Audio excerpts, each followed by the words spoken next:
Aujourd'hui, on redécouvre les interrogations qui étaient celles d'Émile Durkheim de la fin du XIXe siècle. C'est vraiment frappant. D'ailleurs, il y a un renouveau des études durkheimiennes, alors que pendant toute une partie du XXe siècle, ce n'était pas vraiment un auteur au centre des débats. On l'étudiait en sociologie, mais c'était comme une introduction à un classique et on passait à un autre, etc. Aujourd'hui, il y a un vrai retour sur Émile Durkheim. Et je pense que c'est justement en raison du délitement de la société dans laquelle nous vivons. Et on retrouve finalement ce que Durkheim posait quand il examinait la société de la fin du XIXe siècle, qui n'avait pas encore inventé l'État social, qui n'avait pas inventé cette société salariale dont parle tant Robert Castel. Et Durkheim était justement soucieux de voir ce qu'il appelait l'anomie, c'est-à-dire vraiment l'absence ou la difficulté de voir de la régulation dans ces sociétés modernes, et il appelait effectivement à réglementer l'activité économique, notamment de structurer les groupes professionnels, et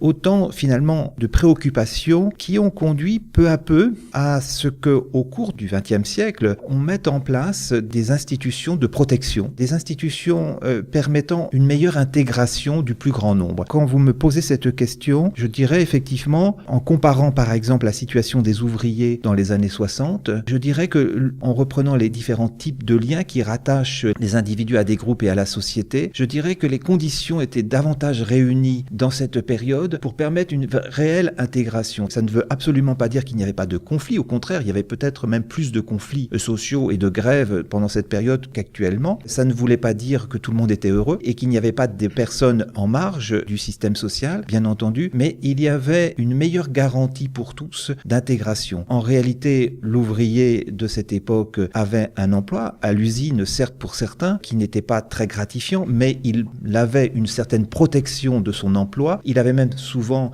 parce que la période le permettait, des possibilités d'augmentation salariale, et globalement ses conditions de vie s'amélioraient. Et quand on regarde également les chances qui lui étaient offertes de participer à la vie économique, sociale et politique, elles étaient meilleures que celles que les ouvriers trouvent aujourd'hui. Et c'est la raison pour laquelle il ne faut pas considérer que cette période était une période idéale. Comme toutes les périodes, elle avait aussi ses problèmes, mais je crois que la situation dans laquelle nous vivons est vraiment dramatiquement opposée à celle-là.